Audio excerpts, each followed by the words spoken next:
class,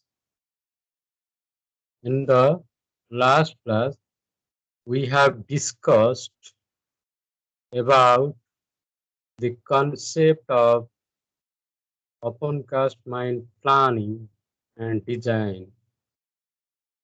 We have dealt with what is the ideal condition for open cast mining, when you can go for open cast mining, and what are the general planning studies you have to carry out for the conceptual study of your open cast mine planning procedures. Then we have also discussed about basis for the initial study, which is nothing but your geological report. We have also studied about conceptual mine planning, pre-feasibility report. We have also discussed the steps needed. What are the steps you have to follow for the design of open cast mines? So A, B, C, D, E, F, G, H, I, J, K, L. These are the various steps you have to take for the final design of your open cast mines. So the first step we have discussed study of deposit exploration. Second step is final pit limits. Third step is development sequence. Fourth step is design of access ramps and hull roads.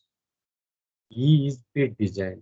So these four A, B, C, D we have already discussed. Today we are going to discuss about the pit design, the principle of pit design. So this we have studied, study of geological reserve on the deposit exploration, different maps, plates, additional data required. Then we have also discussed about the final pit limits.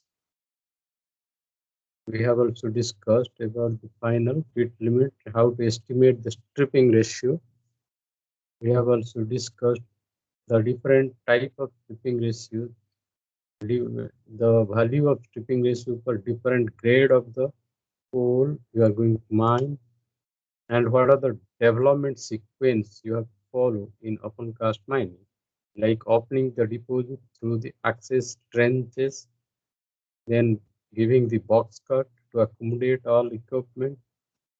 The different mine phases depends on the shape of the property, progress of the benches, coal production schedules, overburden excavation schedules. So these things we have discussed. Design of haul roads and access ramps we have also discussed. Design of access ramp and haul roads.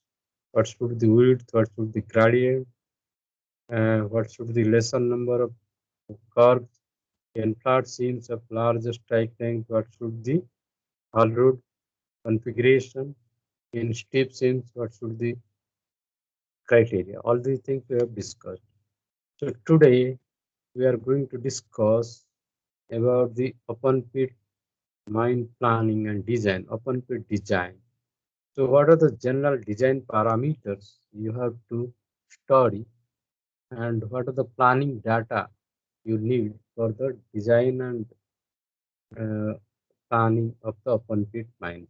Like, you should know the density of the coal seam which you are going to mine, and total coal column thickness, thickness of the coal seam, density of the coal seam is necessary for the design of the pits. And also you need the thickness of the parting in between coal seams. What are the rocks, stone partings present, and what is the gradient of the coal seam? What are the different geological disturbances available? What are the geological disturbances like faults, faults present in the deposit? What is the strike length and shape of the property? What is geological reserve? How much mineral is present in the deposit? What are the different surface constraints for the people who are living adjacent to the mine? What are the surface constraints you are going to face? What is the dump yard availability with lead and lift? What is the distance of your dump yard where the overload material is to be dumped? And what is the height? What is the depth of the mine? Then what mining system you are going to follow? What is optimum mining concept you are going to adopt? What is the depth of operation of the open pit mine? What is mineable reserve after various losses? Overburden volume, stripping ratio. What is spoil characteristics, overburden spoil characteristics, work practices in the area, and what are the digability characteristics of the material which you are going to dig. So these data is necessary for planning and design of the open pit mines. So as per the coal mines regulation number 98, in alluvial deposits we have seen 45-degree angle of slope, and the height of the bench should not be more than 1.5 meter, and width of the bench should not should not be less than the height of the bench in alluvial soil. If it is a hard rock mining, then the sides of the benches should be adequately benched, maybe having 70-degree or 80-degree angle of slope, so as to prevent danger from all sides. And if it is a coal deposit, the bench sides shall be sloped at 45 degree and bench height not more than 3 meters. So these are the regulation number 98 specified in Coal Mines Regulation 1957. According to that, you have to design your benches. But sometimes there are some exemptions are there. If there is exemption is there, then you have to seek the permission from Director General Mine Safety if you deviate from these values. So during the pit design process, the overall pit slope of a mine will depend on several factors like geological disturbances, faults, pools, fractures, and the presence of water in the strata, hydrological condition of the strata, orientation of the slip planes, nature of the strata, whether the strata is hard rock or consolidated material, under consolidated material, what is the depth of working, how you are going to design the hull roads and ramps in the high wall, and what is the stratigraphy of the area, thickness, spacing of the clay bands or other weak layers. So these are the design parameters you need for fixing the overall pit slope angle. So this is the overall pit slope angle we have discussed in the last class. This is the overall pit slope angle for the 35-ton dumper and above. This is the overall pit slope angle for dumpers below 35-ton capacity. And this is the typical high wall layout. This is the layout of an open cast mine. This is the way you are going to design the open cast mines. Nowadays, the computer softwares are available by the help of which you can prepare the mine maps, plans, design the open cast mines. So during the process of pit design, you have to design the working benches. What should the width of the working bench? What should the height of the working bench? So the width of the working bench should be 40 meter to 45 meter, so that two trucks, three trucks, they can easily move on the hull roads. So width of the bench should be 40 meter to 45 meter. Height of the bench generally equal to the height of the boom of the shovel, or in some cases up to 3 meter above the boom height, of the shovel. In case of backhoe, if you are using the backhoe, so the height of the bench should be the digging height of the machine. And the angle of slope of benches should be 56 degree to 70 degree. Angle of slope of the benches should be 56 degree to 70 degree. But if you are using the drag line mining, Width of the cut should be 60 meter. Height of the bench should be maximum digging depth of the drag line. And in order to even out the yearly overburden removal quantity and the economics, sometimes alternative workings and non-working benches are proposed.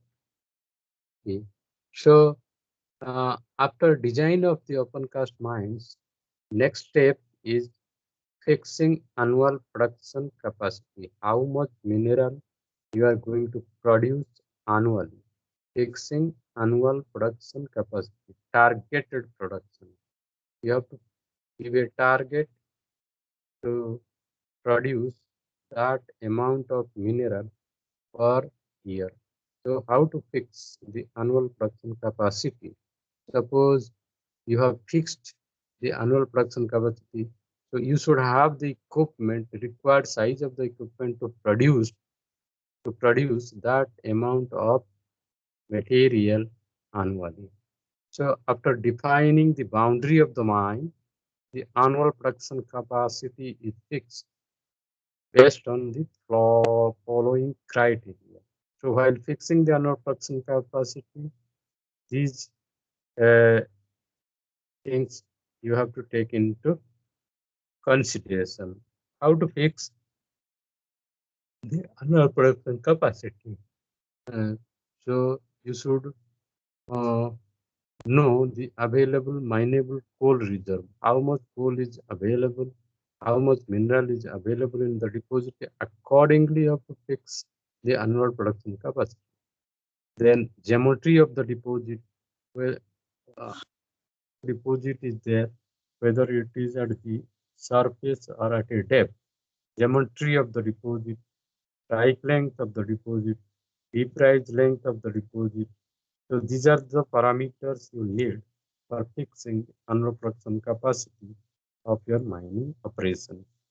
Then structure of the deposit, thickness of the coal seams, thickness of the partings, presence of geological faults, gradient of the deposit, also necessary for the fixing of the annual production capacity of your mine. So whatever mineral you are producing, you should have the linkage to sell the minerals to the market. So what is the linkage available for selling the minerals in the market? You can have basket of um, industries where you can sell your minerals. After producing the minerals, you have to sell it in the market. Or you can have your own captive use. Suppose the coal mines are producing the coal. So you should have a power plant, so heated power plant where the coal can be paid for power generation. So that is called a captive power plant. Means you are producing the coal at the same time you are consuming the coal for electricity production. So what is the linkage available for the selling of the products, and what is the configuration of heavy earth moving machineries, what is the capacity of the heavy earth moving machinery. Depending on that only, you can fix your annual production capacity. And what are the surface structures available, what are the limits, the material to be blasted. So these parameters, criteria are taken into account while, while fixing the annual production capacity of your mine. And you are using the shovel excavators. So you have to calculate the excavator machine productivity based on size of the dipper, bucket size, dipper cycle time. You have to calculate dipper cycle time, waiting time for the truck spotting, bad weather factor, bad blast factor, truck loading time. These data you need for fixing the annual production capacity of your mine. Annual capacity is based on equipment available hours, equipment utilization percentage, So therefore, proper fragmentation of the material is necessary for loading the material to the dumpers. So proper blasting should be done so that you get properly fragmented material. Less throw of material should be there. Bench height, bench slope angle, avoiding toes, and secondary blasting improves the shovel efficiency. Optimum fragmentation cost of drilling, blasting, hisab is cost of dosing, loading, hauling, and dumping. So these are the parameters you have to take into account while calculating the excavation productivity. Excavation productivity. Then whatever system you are going to use, whether it is a dumper, shovel system, or dragline system, or bucket wheel excavator system, or your ripper dozer mining system. So system availability is very important while calculating the production capacity of the machine. So as a function of individual components, system availability as a function of individual components. For example, in a year, 365 days are there, 24 hours are there per day. You are having 365 days in a year, and per day there are 24 hours. So total hours available in a year is 8,760. But this 8,760 is not available with you for utilizing this time. How? Because there are some holidays are there, and there are some bad weather days are there. Holidays and bad weather, for example, heavy rainfall is there, snowfall is there. During that time, you cannot carry out your mining operation. So holidays and bad weather takes about 2.5% of your available time. Scheduled working hours will be equal to this 6,140 hours. Besides these 6,140 hours in a year, there are some operational delays, blasting relocations, shift change, lunch time. So 1 hour per shift is going for operational delays, for the blasting purpose, for the relocation purpose, for the shift change and lunch. 1 hour is lost there. So 1 hour per shift means 8% time is lost uh, because of the operational delays. And if the machines are under breakdown, then you have to go for preventive maintenance, that is annual maintenance, uh, weekly maintenance, daily maintenance, shift-wise maintenance, and unexpected breakdowns. It takes about 15% of the scheduled hours. So availability uh, is calculated on the basis of that. And scheduled operating time or equipment available hours is equal to this much. Okay. Uh, then shovel dumper system, 97% effective operating time. So 3960 hours effective operating time is there. And 12% uh, is spent for the crosser and conveyor, 2% for drop, 2% drop for each belt. So 85% effective operating time, 73% system availability. System availability is 73%.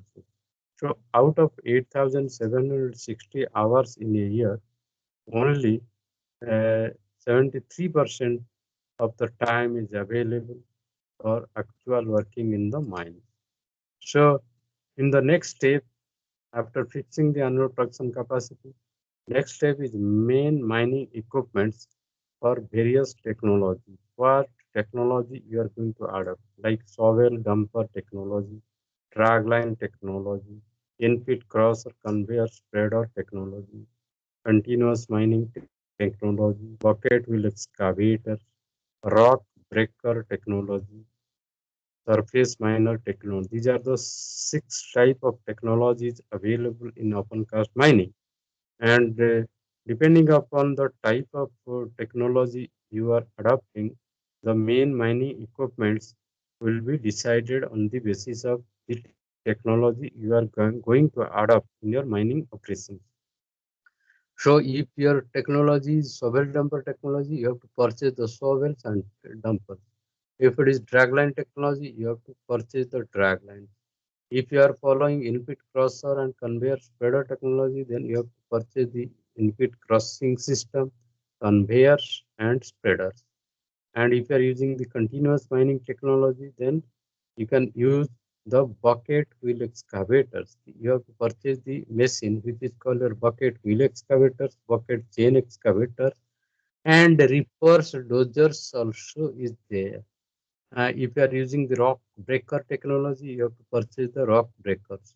If you are using the surface miner technology, then you have to purchase the surface miner for the operation of your mining operation. So here in ship mining, this is the sim. In sim mining is always practiced in flat sims. If the sim is flat, then you go for in ship mining. While in case of steep sims, this sim is very steep, about 30-degree angle of slope or 45-degree angle of slope. So this is called a steep sim. Horizon mining. In the case of a steep sim, you have to go for horizon mining with its disadvantages may have to be followed. The typical method of extraction and deployment of machine is carried out in the steep sim like this. This is the steep sim. So the main mining equipment you are going to select is shovel dumper technology. First technology you are using shovel dumper technology. So this is the most commonly used technology in open cast mines. In every mine, you will find shovel and dumper technology. Basically, there are two variants of shovel dumper technology. One is rope. You can use the rope shovels or you can use the hydraulic shovels. Shovel, which you are going to use in your mine, is used for excavation and dumper is used for transport of the material. The capacity of the bucket varies from 0.9 cubic meter to 40 cubic meter with mass factor of trucks and dumpers of 16 cubic meter to more than 240 ton capacity of the dumpers. Uh, this shovel dumper technology can be deployed for removal of the varying thickness of material, and it can be used for harder materials which require blasting. And this shovel dumper technology can be deployed for removal of the stiff seams as well as thin seams by using the hydraulic shovels. So the main mining equipment, you can also use the drag lines. A drag line bucket system consists of a large bucket which is suspended from a boom with wire ropes. We are using the drag lines. Drag lines are deployed wherever there is scope for side casting overburden above the coal seam into the decoaled area. It is very cost-effective technology and can be deployed in flatter coal seams as well. If you are using the in-pit crusher conveyor technology, the drilled and blasted overburden is loaded by the shovels and transported by dumpers to the crusher. The crushed overburden is then transported by a series of conveyors into a spreader or dump. It can be used in steep seams where laying of transport routes for the truck is difficult. While stripping ratio indicates volume, cutoff ratio indicates depth, and it reflects in dumper haulage cost also, which increase with depth of mining and which may become prohibitive, where in alternative haulage system may have to be thought of. So ideally, this in-pit crusher conveyor technology is suitable where material has to be transported over a large distance and over a great height or depth of mining. And you can also use the continuous miner technology like your bucket wheel excavators. Navally Lignite Corporation, they are using the bucket wheel excavators for lignite mining, presently being used in Navally Lignite Corporation for the lignite open cast mine having substrata. So the lignite mining is having substrata, that is why the bucket wheel excavators are used, continuous miner technology is used. The bucket will excavates the material without blasting, no need of blasting because the material is soft, which is transported by a series of belt conveyors to the spreader, where the material is spread around the dump yard. So the main mining equipment, you can use the rock breaker technology for breaking the rock. Rock breakers are used. Rock breaker technology can be applied for breaking of the rock or the coal or ore, even about 500 kilogram per square centimeter. This breaker, rock breaker, can be used wherever it is not possible to go for blasting, where uh, there are some structures and habitation are there nearby to your mine. If some important structures are there near to your mine, if the people are living around the mine, then it is better not to go for blasting. In that place, it is better to go for rock breaker technology. And also, if you want to avoid blasting, then go for surface miner technology, which is used for selective mining purposes. Larger strike length of about 600 meter to 1000 meter and widths of around 300 meter are ideally suitable for surface miner technology adoption. So it does not need drilling and blasting. If you are using the surface miner technique, no need of drilling and blasting. Blastless mining. It is called blastless mining. The machine cuts the coal and loads into the trucks for onward transportation to the surface. So besides this technology, there are some other common mining equipment used for the surface mining operations, like your drill machines are used for drilling purpose, dozers, graders, compactors are used for road construction, water sprinklers are used for spraying the water on the dusty hull roads, pumps are used for pumping out the water, electrical equipment are used for electrification in the mine, crushers and conveyors are used for the transportation of the material. After crossing the material, the conveyor can transport the coal or overburden from one place to other. So this is the rope shovel. This is called a rope shovel, and this is the dumper. So the rope shovel is loading the dumper, rope shovel and dumper. And this is called a hydraulic shovel and dumper. The hydraulic shovel is loading the material to the dumper, hydraulic shovel. So this is an open cast mine where drag lines are used. This is the drag line machine, which is used in a mine, bigger capacity drag line buckets. This is in-pit crusher and conveyor technology, spreader technology in operation in one of the mines. And this is the surface miner. This machine is called a surface miner. And this is called the rock breaker. This machine is called the rock breaker. Rock breaker is breaking the rock. So after the material is broken, the overburden material is uh, blasted. So the overburden waste rock materials are to be dumped in the dump yard. So what is the dumping strategy you have to follow? How to balance the dumping procedures? So you can go for internal dumping, which depends on the stiffness of the seam.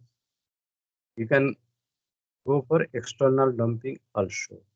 But if it is external dumping, then the material is to be transported by the help of the dump trucks. So this dumping strategy depends on the steepness of the coal seam. As the gradient increases, the percentage of dumping also reduces. So internal dumping can be increased by sectoral working of the pit, which may reduce the annual output of the mine. Toe of the dump generally kept at a distance of 100 meters from the working benches. Floor of the pit to be roughened by blasting for increasing dump stability. Okay? So this is the mode of internal dumping. The general design of dumps, deck height should be 30 meters, worm width should be 30 meters, deck angle should be 37° half, and overall pit slope angle, dump angle should be 28 degree. Swell factor of the overburden 1.38 for core, it is 1.40, and swell compact after initial settling is 1.20. So therefore, the dump yard management and control is essential for the success of open cast mining. So in case of more than one external dump yards, balancing the excavation volume to either of the dump yard should be based on the total distance of travel and total depth of mining operations and size of the dump yard. So this is the dumping strategy. This is the dumping strategy you have to follow. Number one is your total dump height is 90 meter. Total height of the dump is 90 meter. Deck height is 30 meter. Deck height is 30 meter and berm width is 30 meter. Deck slope angle is 37° half. Overall pit slope angle is 28°. So this is the dump strategy, dump design with 30-meter height at 37 degrees slope of each deck. This is the dumping strategy. Total dump height 90 meter, deck height 15 meter, worm width 15 meter, deck slope angle 37.5 degree, overall pit slope angle 24.83 degree. So if it is a steep gradient mining, internal damping reduces with the increase in the gradient of the seam.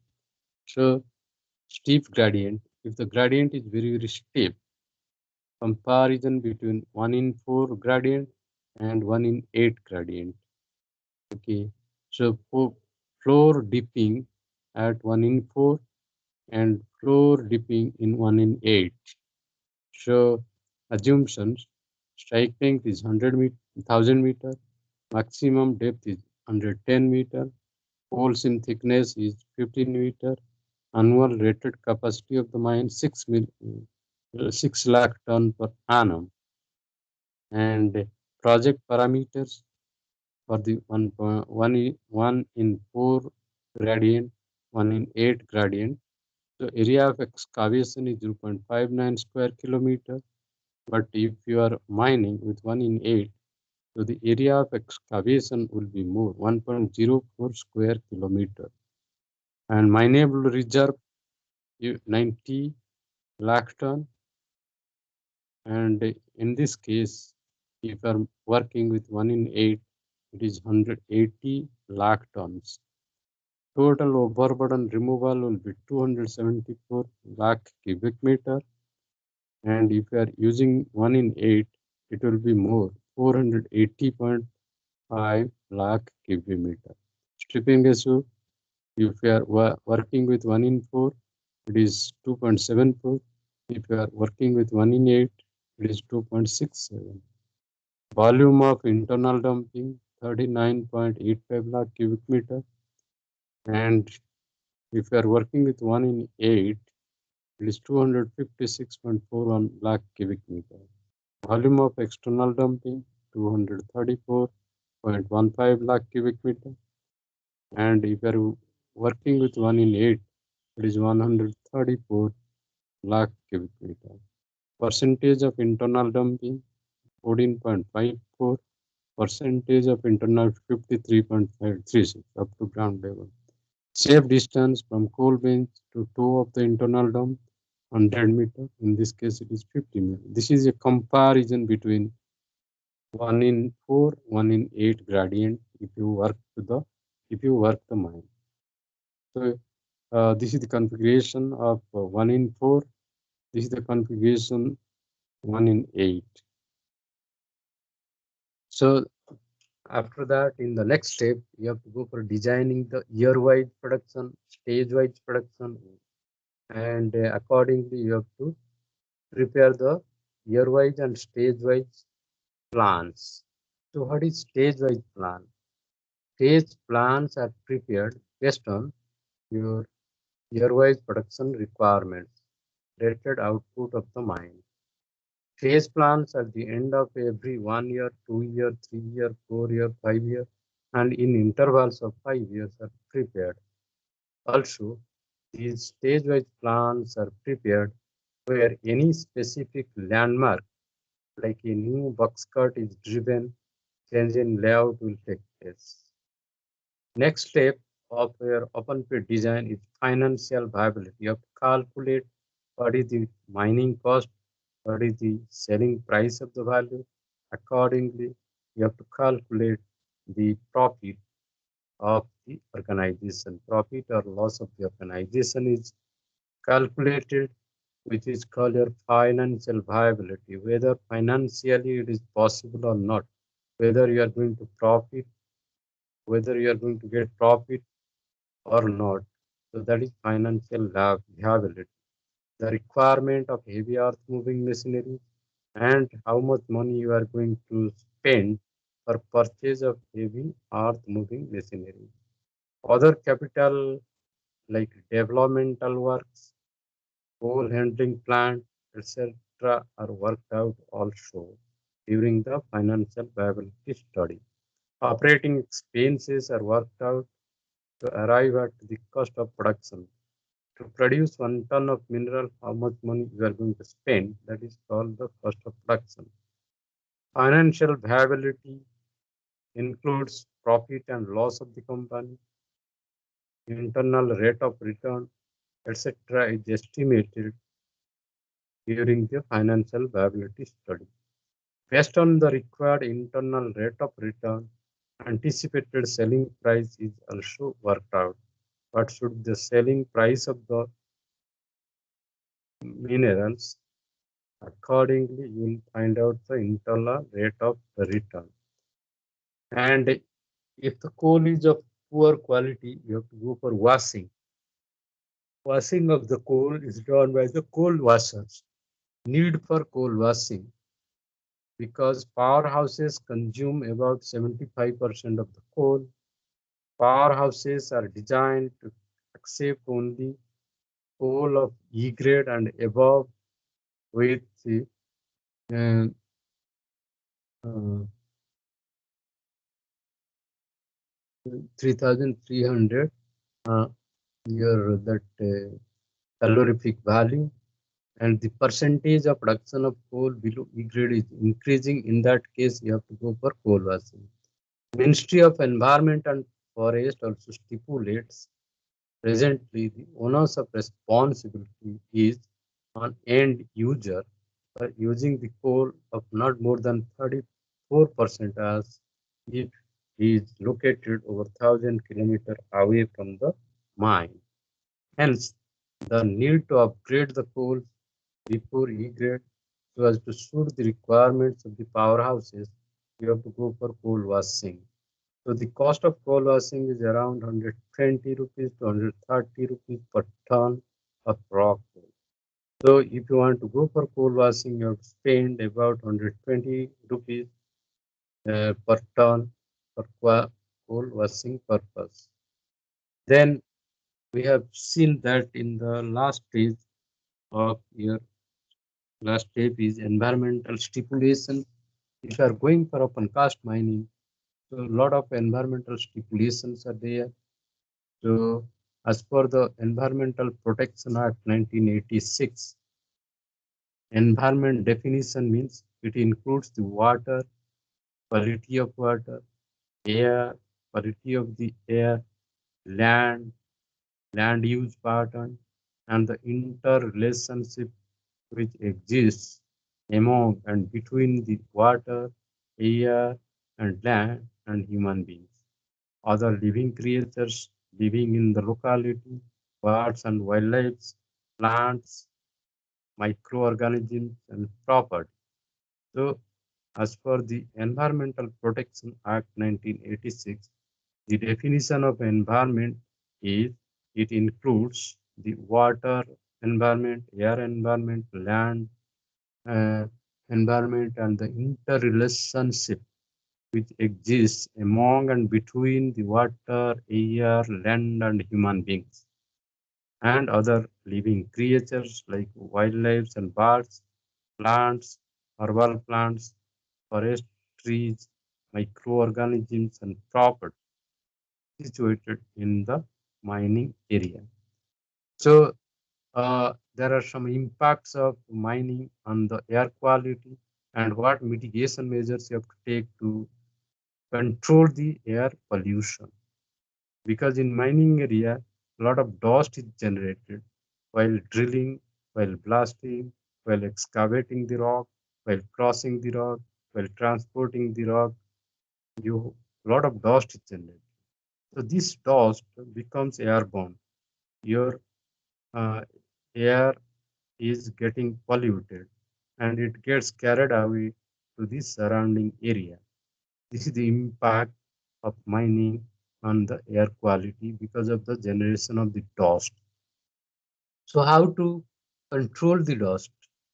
The mitigation measures are extensive water spraying arrangement is to be done so that uh, no dust is allowed to go to the atmosphere. So extensive water spraying arrangements at the coal handling sites, coal washing sites, coal transportation sites. Wet drilling method is to be adopted so that the dust is not generated in the process of drilling the hole. Water spraying will be done on the hull roads and permanent transport routes at required frequency. Provision for mobile water sprinklers will be there to control the dust on the hull roads. Okay. Extensive green belt development around the mining area, around the quarry, around the overload dam, so that the green belt will not allow the dust to go to the habitation area. And you should go for black topping of the transport routes, hull roads, and avenue plantation on this road so that the dust can be controlled to some extent. So this is the control of dust by spraying water on the hull road. This is the water tanker. So on the hull roads, the water is sprayed so that the dust is not generated.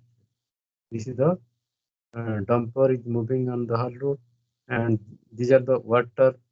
These are the water pipelines which is sprayed on the west dumps as well as on the hull road, so that no dust is generated. Continuous water spraying on the hull road, and and similar to the dust and air pollution, water pollution is also a great problem in mining areas.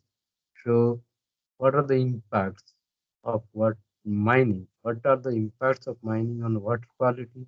And what mitigation measures you have to take to control the quality of the water? So, the impacts of mining on water is pollution of the surface water body with the mine discharge water and domestic sewage.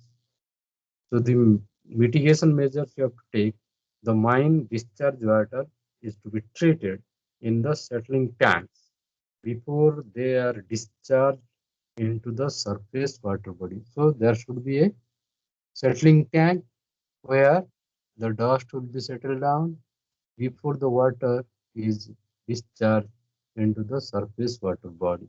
These are the mitigation measures you have to take to control the water quality.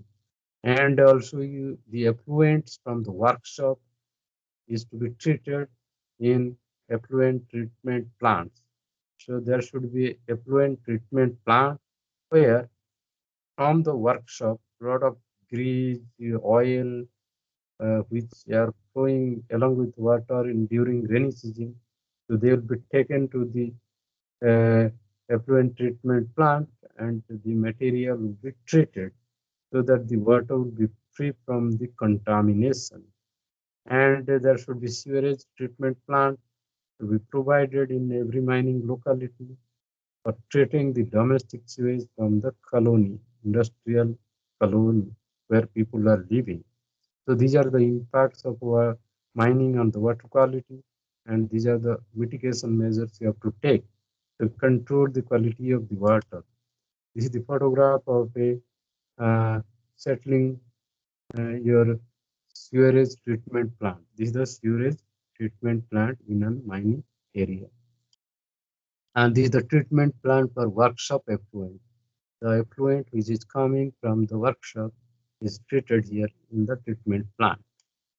So in the mining area, a lot of noise is generated because of the movement of heavy earth moving machineries and because of the blasting, a lot of noise is produced and there is a lot of vibration because of the movement of the heavy earth moving machineries as well as because of the heavy blasting carried out in the cast mines. So the impact of mining on noise pollution and vibration are the main sources of noise in the project, open cast mining project, are electrical and diesel powered machines, heavy earth moving machines. Compressors also they produce a lot of noise, pumps, drilling machines, dumpers, they produce a lot of noise and during blasting, ground vibration takes place, which uh, is transmitted around the mining area. So noise, pollution, and vibration can be controlled by taking the following measures. You have to go for controlled blasting technique so that the vibrations can be controlled.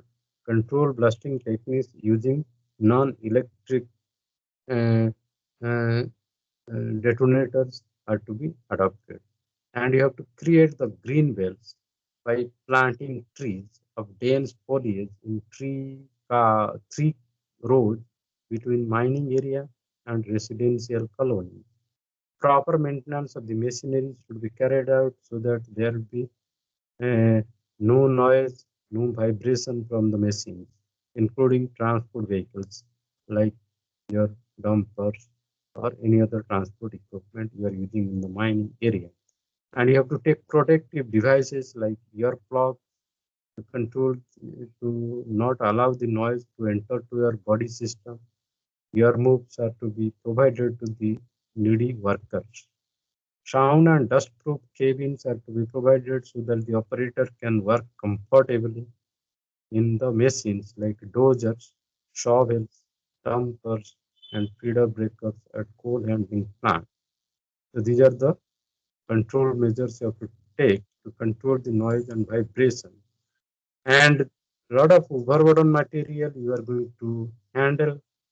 So the overburden material, waste material, which you are dumping in the dump yard, is having a lot of impact on the environment.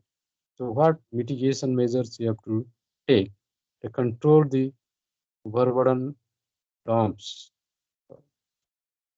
So topsoil excavated from the quarry is to be dumped separately at predetermined place and has to be subsequently spread on the external dumps for plantation purpose because the topsoil contains nitrogen and phosphorus which uh, assists for the growth of the plants.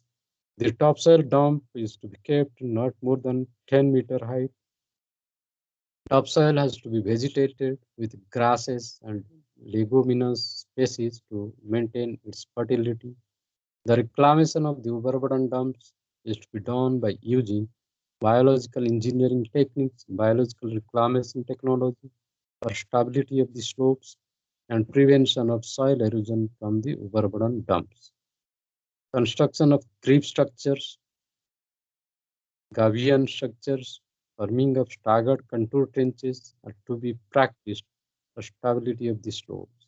So these are the mitigation measures you have to take to control the overburden dump uh, problem. And the overburden dump can be managed suitably by raising of seedlings on both top and slopes of the dumps in the staggered contour trenches. By dibbling seeds of various species like Abhisa, Shobha, Bol, Babul, Neem tree in the dump yard. Safe disposal of rainwater by construction of garland drains. Garland drains are to be provided around the quarry and overburden dumps so that the water drains out from the area. So this is the safe disposal of water from top of overburden bench. This is the safe method. This is the water drainage system, and this is the place where the overburden dump is vegetated by planting trees on the overburden dumps. So this is the uh, class. Today we have discussed about the uh, design steps of open cast mines. Thank you. Thank you for your patient hearing. Have a good day. Thank you. Thank you. Thank you. Thank you.